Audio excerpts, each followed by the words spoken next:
আল্লাহ পাক শুধু এই অগ্রগামীদের পুরস্কার কি এই আলোচনায় করবেন। কত আয়াত থেকে কত পর্যন্ত? 11 থেকে 26, মানে লম্বা ছোট ছোট আয়াত, একেবারেই ছোট ছোট আয়াত। কিন্তু আল্লাহ পাক এই অগ্রগামী দল যারা, এদের পুরস্কারকে আল্লাহ পাক বর্ণনা করবেন। আল্লাহ বলেন, উলাইকাল মুকাররাবুন, এরা হবে আল্লাহ পাকের নৈকট্যশীল। এরা কি হবে? সবচেয়ে বড় পুরস্কার কি হওয়া? কাছের লোক। ওরা প্রধানমন্ত্রীর লোক, তার মানে কি কাছের লোকের মর্যাদা বেশি না? কাছের লোকের মর্যাদা বেশি, যারা নৈকট্যশীল। তা আল্লাহ তাআলা বলেন এদের প্রথম পুরস্কার হবে এরা হবে আল্লাহর একেবারে নৈকট্যশীল। মানে এর থেকে বড় পুরস্কার আর হয় না। সবচেয়ে বড় পুরস্কার কি হওয়া? আল্লাহ তাআলার নৈকট্যশীল হওয়া।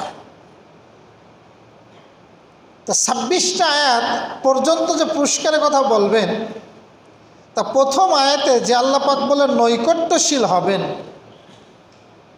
অগ্রগামীরা নৈকট্যশীল হবেন, এই নৈকট্যশীল হওয়ার আমল কি? বান্দা আমাদেরও তো হওয়া দরকার যে আমরাও যেন আল্লাহ পাকের নৈকট্যশীল হতে পারি।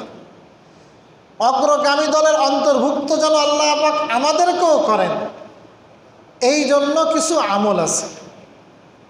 একটা আমলের কথা শোনাবো, সহিহ বুখারীর 6502 নম্বর হাদিস। এই হাদিসের মধ্যে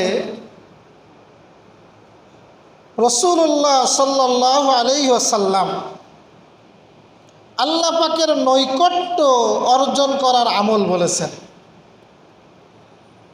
হাদিসটা বর্ণনা করেছেন বিখ্যাত সাহাবী হযরত আবু হুরায়রা রাদিয়াল্লাহু তাআলা আনহু। একটু লম্বা হাদিস। আবু হুরায়রা রাদিয়াল্লাহু তাআলা আনহু বলেন, রাসূলুল্লাহ সাল্লাল্লাহু আলাইহি ওয়াসাল্লাম ইরশাদ করেন, হাদিসে কুদসি, মানে আল্লাহ বলেন, মান আদালি ওয়ালিয়ান ফাকাদ আযানতুহু বিল হারব। আল্লাহ তাআলা বলেন, যে ব্যক্তি আমার ওলির সাথে, আমার বন্ধুর সাথে, আমার কাছের লোকের সাথে দুশমনি করে, আমি আল্লাহ তার জন্য যুদ্ধ ঘোষণা করি।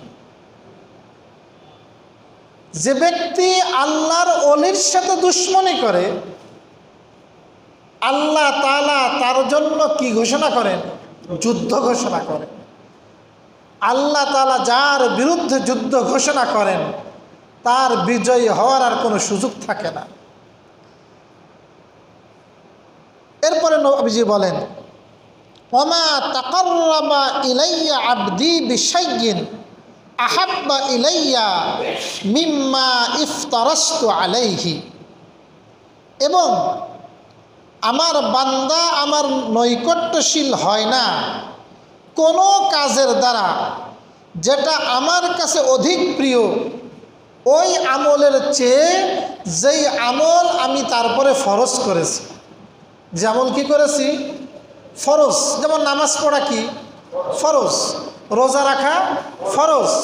এই ফরজ ইবাদতের মাধ্যমে বান্দা যত আমার নৈকট্যশীল হয় আর কোনো ইবাদতে এত নৈকট্যশীল হয় না। তাহলে আল্লাহ পাকের নৈকট্যশীল বান্দা হতে হলে আমাকে 1 নম্বরে আল্লাহর ফরজ বিধান মেনে চলতে হবে। নামাজ পড়া, রোজা রাখা, হজ করা, যাকাত দেওয়া, এগুলো হলো ফরজ। তাহলে আল্লাহ পাক যে ব্যক্তি নামাজ আদায় করে না সেই ব্যক্তি কখনোই আল্লাহ পাকের নৈকট্য অর্জন করতে পারবে না। বরং আল্লাহ পাক কোরআনে বলেন, ওয়াসজুদ ওয়াক্তারিব, হে বান্দা তুই সেজদা কর আর আমার নিকটবর্তী হ। সেজদা করলে বান্দা কি হয়? আল্লাহর নৈকট্যশীল হয়ে যায়। সেজদার মাধ্যমে, নামাজের মাধ্যমে একজন ব্যক্তি আল্লাহর নৈকট্য অর্জন করতে পারে। এরপরে বলেন, ওমা ইয়াজালু আবদি ইয়াতাকাররাবু ইলাইয়া বিন নওয়াফিল হাত্তা উহিব্বাহু, এবং সর্বদাই আমার বান্দা আমার নৈকট্য অর্জন করে নফলের দ্বারা, এই পর্যন্ত যে আমি তাকে ভালোবাসি। সুবহানাল্লাহ। তাহলে যে ব্যক্তি সর্বদা নফল আদায় করে ওই ব্যক্তিকে আল্লাহ পাক ভালোবাসেন, ওই ব্যক্তিও আল্লাহ পাকের নৈকট্যশীল বান্দা হয়ে যায়।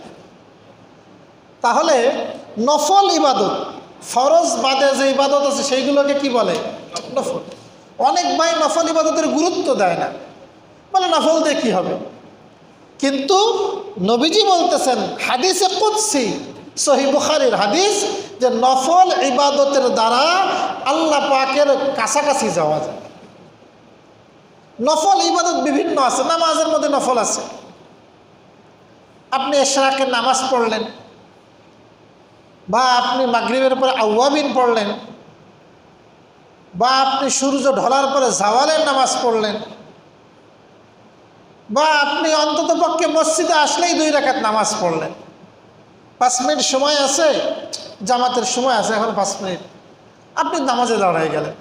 সবসময় পড়া হয় না, মসজিদে যখন আসছি 2 রাকাত নামাজ পড়লেন, 4 রাকাত নামাজ পড়লেন।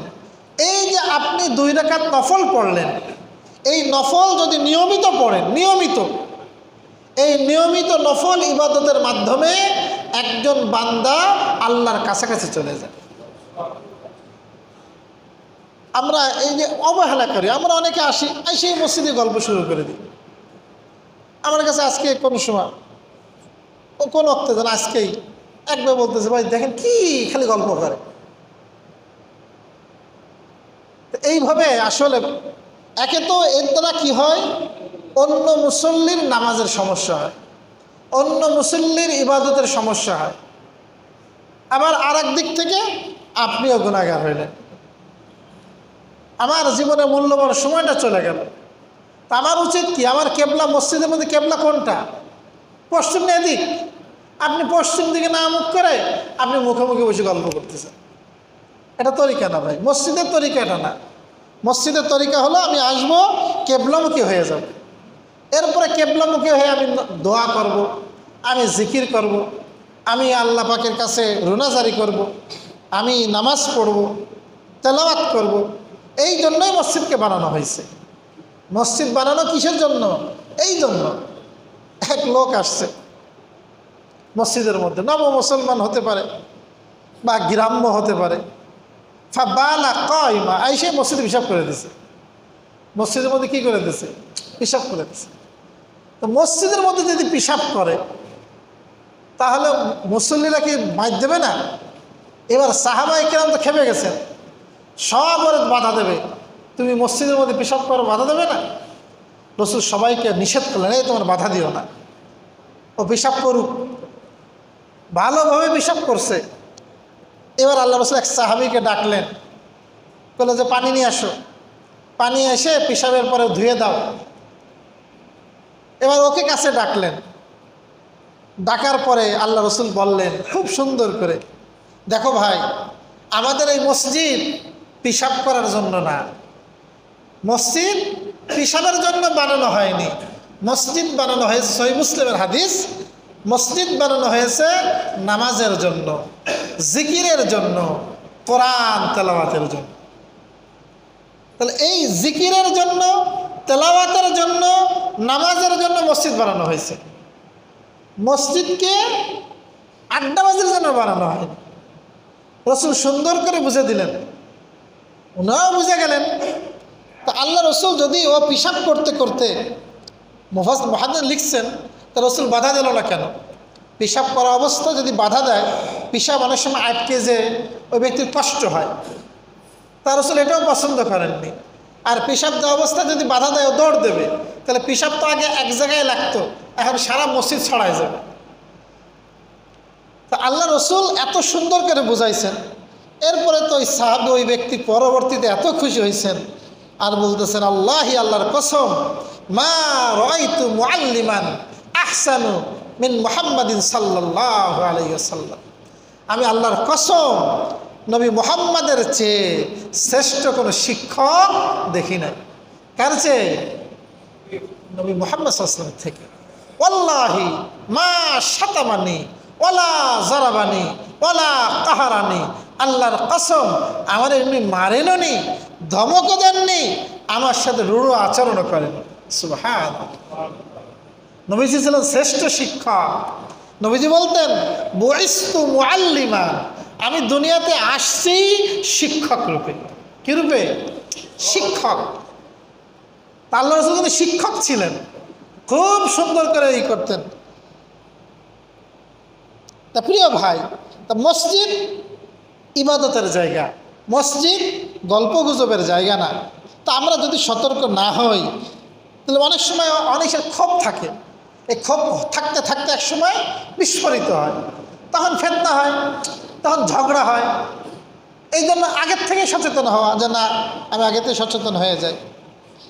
তা যা বলতেছিলাম যে আল্লাহ পাকের নৈকট্য অর্জনের একটা আমল হলো নফল ইবাদত করা। কি ইবাদত করা ভাই? এই জন্য আমরা মসজিদে যদি আসি আগে 5 মিনিট, কেন 3 মিনিটও যদি সময় থাকে, 4 মিনিটও যদি সময় থাকে, আমরা কি পড়তে দাঁড়ায় যাব? 2 রাকাত নফল নামাজ পড়তে দাঁড়ায় যাব। আপনি 2 রাকাত নফল পড়বেন। নফলের দ্বারা ফরজের ঘাটতি পূরণ করা হয়। নফলের দ্বারা ফরজের ঘাটতি কি করা হয়? কারণ ফরজ ইবাদত যেভাবে করা দরকার আমরা তো সেভাবে পারি না, ধ্যান আরেক দিকে চলে যায়, সূরা কিরাত ভুল হয়ে যায়, বিভিন্ন ত্রুটি আমাদের হয়ে যায়। তো এই যে ঘাটতিগুলো, এই ঘাটতিগুলো পূরণ করে কে? নফল ইবাদত। এই জন্য প্রত্যেকের আমলনামায় কিছু নফল ইবাদত থাকা দরকার। যাকাত আপনি দেন মাশাআল্লাহ, আপনি কুরবানি করেন মাশাআল্লাহ, এর সাথে সাথে কিছু নফল দানও করা। শুধু ফরজটা দিলাম, নফল দান আর করে না, এরকম না। নফল দানেরও যদি সুযোগ থাকে, আপনার যতটুকু সামর্থ্য আছে সেখান থেকে কিছু নফল দান করেন। সহিহ বুখারীর হাদিস, নবীজি সাল্লাল্লাহু আলাইহি ওয়াসাল্লাম আয়েশাকে বলে, আয়েশা হাত মুঠ করো না। হাত কি করো না? আল্লাহ মুঠ করে দিবেন। আনফিক ইউনফাক আলাই, তুমি খরচ করো, তোমার পরও খরচ করা হবে। তুমি দাও, তোমাকেও দেওয়া হবে। আর তুমি দিবা না, একেবারে তোমাকেও দেওয়া হবে না। আমাকে দেবে কে? আল্লাহ। আমি যদি খরচ করি তা আল্লাহ পাক আমাকেও দিবেন। আমি খরচ করছি এক পদ্ধতিতে, আল্লাহ পাক আমাকে দিবেন আর এক পদ্ধতিতে। আল্লাহ পাকের দেওয়ার তরিকা ভিন্ন, আল্লাহ পাকের দেওয়ার তরিকা ভিন্ন। এই জন্য কিছু নফল ইবাদত করা, নফল খরচ করা। আমাদের এক উস্তাদ বলতেন যে তোমরা যখন যেখানে নামাজ পড়বা, মনে করো এক এক সময় তো এক এক জায়গায় মানুষ নামাজ পড়ে, যেখানে যেখানে মসজিদ আছে সেখানে দান বাক্স থাকে, এই তোমার সামর্থ্য 10 টাকা 5 টাকা কিছু দিয়ে আসবে। যে মসজিদ হয়, সে যেখানে হয়, প্রত্যেক মসজিদে তোমার কিছু দান থাকুক, কিছু সহযোগিতা থাকুক। তা প্রিয় ভাই, তো এই জন্য আল্লাহ তাআলা বলেন হাদিসে কুদসি, যখন বান্দা নিয়মিত নফল ইবাদত করে, হাত্তা উহিব্বাহু, আমি আল্লাহ তাকে ভালোবাসি। কে ভালোবাসেন? কত ভালোবাসেন? ফাইজা আহবাবতুহু কুনতু সামআহু, আমি আল্লাহ যখন কোনো বান্দাকে ভালোবাসি, আমি নিজে তার কান হয়ে যাই। কি হয়ে যায়? আল্লাযী ইয়াসমাউ বিহি, যেই কান দ্বারা সে শোনে। অবাসারাহু, আমি আল্লাহ তার দৃষ্টি হয়ে যাই। আল্লাযী ইউবসিরু বিহি, যার দ্বারা সে দেখে। ওয়া ইয়াদাহু, আমি তার হাত হয়ে যাই। আল্লাযী ইয়াবতিশু বিহা, যার দ্বারা সে ধরে। ওয়া রিজলাহু, আমি আল্লাহ তার পা হয়ে যাই। আল্লাযী ইয়ামশি বিহা, যার দ্বারা সে হাঁটে। ওয়াইন সাআলানি লাউতিয়ান্নাহু, আর যদি সে আমার কাছে চায়, আমি আল্লাহ অবশ্যই অবশ্যই তাকে দান করি। কি করি? যেই বান্দা নিয়মিত নফল ইবাদত করে, ফরজ তো আদায় করেই, ফরজের সাথে সাথে কিছু নফল নিয়মিত আদায় করে। নিয়মিত না করলে আমলের মজা নাই, ফজিলত নাই। আপনি জীবনে একদিন ওই 20 রাকাত পড়ে দিলেন সবে বরাতে বা সবে কদরে, আর সারা জীবন নফল পড়লেন না, এর ফজিলত হয় না, মর্যাদা হয় না। সূরা ইয়াসিন জীবনে একদিন পড়লেন আর পড়েন না, এটা নিয়মিত কন্টিনিউ পড়তে হবে। তো যে ব্যক্তি নিয়মিতভাবে এভাবে নফল ইবাদত করে, আল্লাহ তাআলা বলেন ওই বান্দা যখন আমার কাছে চায় আমি আল্লাহ অবশ্যই তাকে দান করি। ওয়ালাইন ইস্তাআযানি লা, আর যদি সে আমার কাছে আশ্রয় চায় আমি আল্লাহ তাকে আশ্রয় দিই। ওমা তারাদ্দাতু আন শাইইন আনা ফাইলুহু তারাদ্দুদি আন নাফসিল মুমিন। কোনো কাজ করতে আমার ইতস্তত হয় না, কোনো কাজ করতে আমার কি হয় না, তবে কোনো মুমিন ব্যক্তির নফস নিতে যত আমার ইতস্তত হয়, একজন মুমিন ব্যক্তিকে মৃত্যু দিতে আমার যতটুকু ইতস্তত হয় এত ইতস্তত আর কোনো কাজে আমার হয় না। ইয়াকরাহুল মাউতা, সে মৃত্যুকে অপছন্দ করে, ও আনা, আর আমি তার জন্য আক্রাহু মাসাতাহু, তার কোনো ক্ষতি সাধন করতে এটা আমি আল্লাহ পছন্দ করি। প্রিয় ভাই, লম্বা একটা হাদিস শোনাইলাম, তাই জন্য এখানে তো বলা হয়েছে উলাইকাল মুকাররাবুন, তারা হবে নৈকট্যশীল, নৈকট্যশীলদের জন্য তারাই হবে জান্নাতের বড় নিয়ামত প্রাপ্ত। তার একটা অন্যতম ইবাদত হলো নফল ইবাদত করা। কি ইবাদত করা? আল্লাহ পাক আমাদেরকে তৌফিক দান করুন। এদের দ্বিতীয় পুরস্কার ফি জান্নাতিন নাঈম, এরা থাকবে নিয়ামতপূর্ণ জান্নাতে। কোথায় থাকবে? নিয়ামতপূর্ণ জান্নাতে, নিয়ামতে ভরা। কতদিনের নিয়ামত? লা ইয়ানফাদ, নিঃশেষ হবে না। কি হবে না? আপনারা নিয়ামত দিলাম 15 বছরের জন্য, কয় বছরের জন্য, এরপরে নিয়ামত শেষ, তাহলে কি হইল? আপনাকে যদি 100 বছরও নিয়ামত দিই, এরপর যদি বলি তোর ঠিকানা জেলখানা, আপনার ভালো লাগবে? আল্লাহ তাআলা বলেন এমন নিয়ামত আমি দিয়েছি যেই নিয়ামত কখনো নিঃশেষ হবে না। কি হবে না? নিঃশেষ হবে না। এটাই না তৃপ্তি। সুল্লাতুম মিনাল আউয়ালিন ওয়া কালিলুম মিনাল আখিরিন, এই অগ্রগামী কারা হবে? আল্লাহ বলেন সুল্লাতুন, একদল, মিনাল আউয়ালিন, পূর্ববর্তীদের থেকে, ওয়া কালিলুন, আর অল্প সংখ্যক লোক, মিনাল আখিরিন, পরবর্তীদের থেকে। খুব ভালো করে বুঝবেন, যারা ফার্স্ট ক্লাস জান্নাতি হবে এদের পরিচয় আল্লাহ পাক দিলেন পূর্ববর্তীদের থেকে বেশি সংখ্যক, আর পরবর্তীদের থেকে কম সংখ্যক, পরবর্তীদের থেকে কম সংখ্যক এই ফার্স্ট ক্লাস পাবে। এখন পূর্ববর্তী কারা আর পরবর্তী কারা? দুইটা তাফসির আসছে মৌলিকভাবে। এক নম্বর তাফসির, হযরত আদম আলাইহিস সালাতু ওয়াস সালাম থেকে নিয়ে নবী মুহাম্মদ সাল্লাল্লাহু আলাইহি ওয়াসাল্লাম পর্যন্ত যারা অতিবাহিত হয়েছেন এরা হলো পূর্ববর্তী। এরা কি? আর নবীজি মুহাম্মদ সাল্লাল্লাহু আলাইহি ওয়াসাল্লাম থেকে কিয়ামত পর্যন্ত যারা আসবে এরা হলো পরবর্তী। এরা কি? তা এখানে এই আয়াত দ্বারা এই তাফসির মোতাবেক বোঝা গেল যারা আসহাবুল সাবিকুন হবে, অগ্রগামী হবে, এরা হলো পূর্ববর্তীদের থেকে বিরাট সংখ্যক একটি দল আর পরবর্তীদের থেকে কম সংখ্যক একটি দল। যেহেতু নবী মুহাম্মদ সাল্লাল্লাহু আলাইহি ওয়াসাল্লামের আগে অসংখ্য নবী অতিবাহিত হয়েছে, নবী মুহাম্মদের বলে কোন নবী আছে?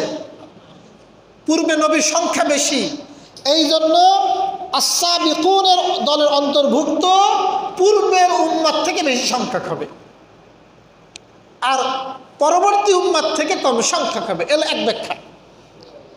দ্বিতীয় ব্যাখ্যা হলো, এটাই অনেকে বলেছেন রাজিহ, প্রাধান্যতম মত, সেটা হলো নবীজি সাল্লাল্লাহু আলাইহি ওয়াসাল্লামের সাহাবী, তাবেঈ, তাবেঈ, 3 শ্রেণী। কয় শ্রেণী?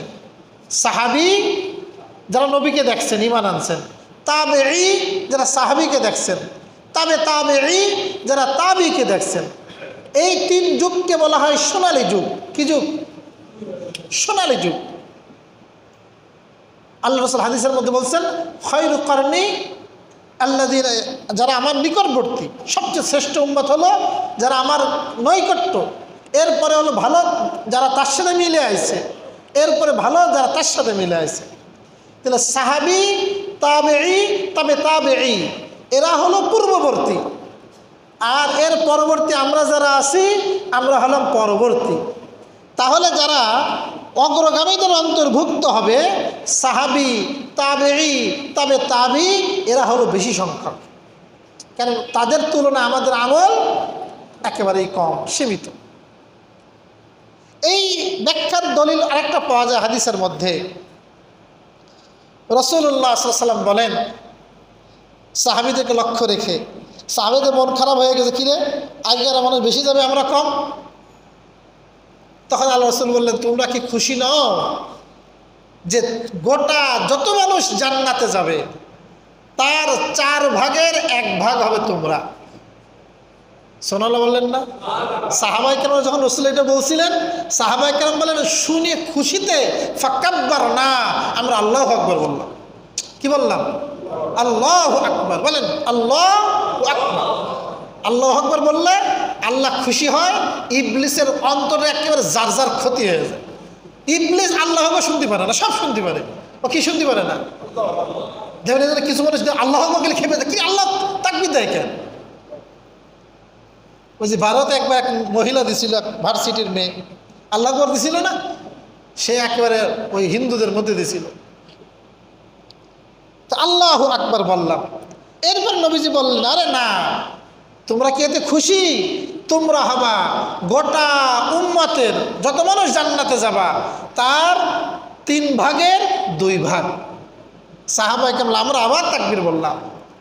এরপর বলেন যে না, তাও না, তোমরা হবা অর্ধেক। তোমরা কি হবা? অর্ধেক। সুবহানাল্লাহ। তাই জন্য এই উম্মত জান্নাতে বেশি যাবে। আর জান্নাতে কোন অবস্থায় থাকবে না? আলা সুরুরিম মাউদুনা, স্বর্ণ খচিত সিংহাসনে। কোথায় থাকবে? স্বর্ণ খচিত সিংহাসনে এই আস-সাবিকুন আস-সাবিকুনরা থাকবে। এমন সিংহাসন থাকবে, বড় সুন্দর, একেবারে স্বর্ণ দিয়ে একেবারে খোদাই করা। কি দিয়ে খোদাই করা? স্বর্ণ দিয়ে খোদাই করা। কয়েকদিন আগে ভারতের এক ব্যক্তি, ছেলে বিবাহ করছে, গায়ে একটা জামা গাইতেছে স্বর্ণ খচিত। হিন্দু, কি খচিত? স্বর্ণ খচিত। সারা বিশ্বের মানে কয়েক হাজার কোটি টাকা বলে খরচ করছে বিয়েতে। আর আল্লাহ রাসূল সাল্লাল্লাহু আলাইহি ওয়াসাল্লাম বলছেন, খায়রুন নিকাহ আইসারুহা মুনাতান, শ্রেষ্ঠ বিবাহ যার মধ্যে খরচ কম। যার মধ্যে কি কম? খরচ কম। মসজিদে বিয়ে হবে, জুমার দিন সব মুসল্লিরা থাকবে, ভাই আপনারা একটু বসেন, এরপরে বিয়ে শাদী হয়ে যাবে, খেজুর খাওয়াই দেবে, যা শেষ। 2 কেজি খেজুর কিনে আসবেন 600 টাকা দিয়ে, খেজুর খাওয়াই দেবেন, বিয়ে শেষ। তুমি তোমার মেয়ে নিয়ে যাও, বাস। এখন আমাদের মেয়ে তো ফাতেমার থেকে দামি হয়ে গেছে। কার থেকে দামি? রাসূল তো ফাতেমার বিবাহ এরকম ভাবে দিয়েছেন, আলীর সাথে বিবাহ দিয়েছেন। আলী একেবারে কিচ্ছু নাই, কোনো ঘর নাই, কিছু নাই, ঘর নাই, বাড়ি নাই, কিচ্ছু নাই। আমার যখন বিবাহ হয় আমার কিচ্ছু ছিল না, ঘরটার। তা আল্লাহ পাক আমার সেক্রেটারি সাহেব, উনি আমার ঘর করে দিলেন মাশাআল্লাহ, 3 লাখ টাকার মতো খরচ করে। এরপর আল্লাহ পাক দিয়েছেন। তা এই যে বিষয়, তা আলী রাজুর কিচ্ছু নাই, এখন বিয়ে দিয়ে দিয়েছেন। এবার ডাকছেন উম্মে আইমান। কি উম্মে আইমান? বলতেছেন, উম্মে আইমান যাও আমার মেয়েটারে আলীর ঘরে পৌঁছে দাও। আর যে বললাম একটু পরে আসতেছি। উম্মে আইমান, ফাতেমা জানেও না, সাজগোজও নেই, কিচ্ছু নেই, ঝুঁকে চলো, ফাতেমারে নিয়ে চলে গেছে একেবারে আলীর ঘরে। তোমার তার আমানত, তুমি বুঝে নাও। আল্লাহ রসুল কিন্তু ইশার পরে আসতেছে। এবার আল্লাহ রসুল ইশার পরে গেছেন, যাওয়ার পরে সালাম দেখ ভিতরে ঢুকছেন, একেবারে খাটে বসছেন। এরপরে তো একটু পানি চাইছেন, পানির মধ্যে একটু ফু দিয়েছেন, বরকতের দোয়া। এরপরে মুখে একটু ছিটাই দিচ্ছেন, দিয়ে বলতেছেন, মেয়েকে বলতেছেন, মেয়ে তোমার সাথে আমি যাকে বিবাহ দিলাম এ হলো আরবের শ্রেষ্ঠ সন্তান, তার সাথে তোমার বিবাহ দিলাম। শ্রেষ্ঠ সন্তান কিসের দ্বারা হয়? নোটের দ্বারা হয়? নোট তো মোটেও ছিল না, কিন্তু কি ছিল? সবচেয়ে বাহাদুর ছিলেন। কি ছিলেন? বাহাদুর। সব যুদ্ধের ময়দানে আগে। এই সার্জিজ আর নাহিদ আর কি আসিফ, এ সব মিলালেও হবে না। এত সাহসী ছিলেন কে? আলী রাদিয়াল্লাহু তাআলা, খুব বাহাদুর ছিলেন। তা প্রিয় ভাই, তা আল্লাহ সুবহানাহু ওয়া তাআলা, আজকে আমাদের মধ্যে আফসোস আসতে পারে, আমার এরকম হয়ে গেল, আমার কোনো সুন্দর ব্যবস্থাপনা নাই। আল্লাহ পাক বলেন, তোর জন্য এরকম স্বর্ণ খচিত সিংহাসন আমি বরাদ্দ রেখেছি। মুত্তাকিনা আলাইহা, তাতে টেক লাগানো থাকবে। কি লাগবে? সে রাজা বাদশারা দেখেন না সিংহাসনে কি লাগায়, এইভাবে সিংহাসনে খুব মোষ মারে, সেইভাবে টেক লাগানো থাকবে। মুতাকাবিলিন, মুখোমুখি থাকবে। কি থাকবে? কেউ কারোর দিকে পিঠ থাকবে না, পিঠ থাকবে না, সব মুখোমুখি বসা থাকবে। আর কি হবে? ইয়াতুফু আলাইহিম বিলদানুম মুখাল্লাদুন, আর তাদের কাছে ঘুরবে চির বালকগণ। চির, এক একটা জান্নাতের পিছনে হাজার হাজার খাদেম থাকবে। কত খাদেম? আজকে আপনার কাজ করার জন্য লোক থাকে না, আল্লাহ পাক কিয়ামতের ময়দানে হাজার হাজার খাদেম দিবেন। এদের বৈশিষ্ট্য কি? এরা হবে চিরস্থায়ী, মৃত্যু নাই। আবার এরা বিলদান, বালক। এরা কি? বালক। দাড়িটারে উঠে নাই, এরকম বালক হবে। তাফসিরে মাঝহারিতে আসছে, এরা কারা? কোন বালক? দুনিয়াতে যেই বাচ্চারা কোনো নেকির কাজ করেনি, আবার কোনো গুনাহ করেনি, এই ব্যক্তিরা কিয়ামতের ময়দানে জান্নাতীদের খাদেম হবে। এরা জান্নাতীদের কি হবে? খাদেম হবে। হ্যাঁ, যদি ওই বাচ্চার মা বাবা মুসলমান হয়, সন্তান কোনো আমল করতে পারেনি, কোনো আমল নাই, কিন্তু বাবা নেককার জান্নাতি হয়েছে, আল্লাহ পাক ওই বাবার কারণে বোনাস স্বরূপ ওই সন্তানকেও জান্নাতি বানায় দিবেন। তাহলে ওই সন্তান কিন্তু খাদেম হবে না। যেই বাবা নেককার, তার সন্তান নাবালেগ অবস্থায় মারা গেছে, ওই নাবালেগ সন্তানও কিন্তু জান্নাতি। এটা বলা হয়েছে কাফের। কে? কাফের। বা তার বাবা জান্নাতে যেতে পারেনি, তার সন্তান, তার আবার নেক আমলও নাই, এমন বালকদেরকে দিয়ে আল্লাহ পাক জান্নাতীদের খেদমত করাবে। কি খেদমত? বিআকওয়াবি ওয়া আবারিক, ওদের হাতে থাকবে গ্লাস। কি থাকবে? এই যে আপনার বসে রয়েছেন, যদি চা দিতাম তাহলে আপনাদের ঘুম লাগতো না। তো ওখানে এরকম কি থাকবে? হাতে হাতে গ্লাস থাকবে। ওয়া আবারিক, জগ থাকবে, এরকম ঘুরে ঘুরে পানি পান করাবে। ওহ, মজাদার পানি। শরবত খাওয়াবে, মধু খাওয়াবে, দুধ খাওয়াবে, যা আপনি পছন্দ করেন তাই আপনাকে পান করাবে। আর কি খাওয়াবে? ওয়াকাসিন, শুধু জগের গ্লাস না, মদের পেয়ালাও থাকবে। কি থাকবে? কাসিন মানে মদের পেয়ালা। আল্লাহ পাক দুনিয়াতে মদকে হারাম করেছেন। দুনিয়ায় মদ খাওয়া কি? ফেন্সিডিল তো খাওয়া যাবে, সয়েন্সি, ডাই, এগুলো ফেন্সিডিলের অপর নাম। আমরা রায়পাড়ায় থাকি না, রায়পাড়ায় কি কয়? ওই আগে বাসার পিছনে সবসময় বোতল থাকতো, আর সয়েন্সি কয়, ডাইল কয়, ওদের বিভিন্ন নাম আছে আর কি। এখন নতুন কি নাম হয়েছে আল্লাহ জানে। এখন একটু কমে গেছে, দাম মেলা বেড়ে গেছে তো। বলে দাম বলে 7,000 8,000 টাকাতে কিনে খায়, একটা খায় বলে কোথার টাকা পায় আল্লাহ জানে। তো এই যত প্রকার নেশাদার দ্রব্য আছে, সেটা মদ হোক, আপনার আফিম হোক, গাঁজা হোক, ফেন্সিডিল হোক, তাড়ি হোক, ইয়াবা হোক, আরও যত প্রকার আছে, সমস্ত প্রকার কুল্লু মুস্কিরিন হারামুন। সহিহ বুখারী হাদিস, নবীজি বলেন প্রত্যেক নেশাকার বস্তুই হারাম।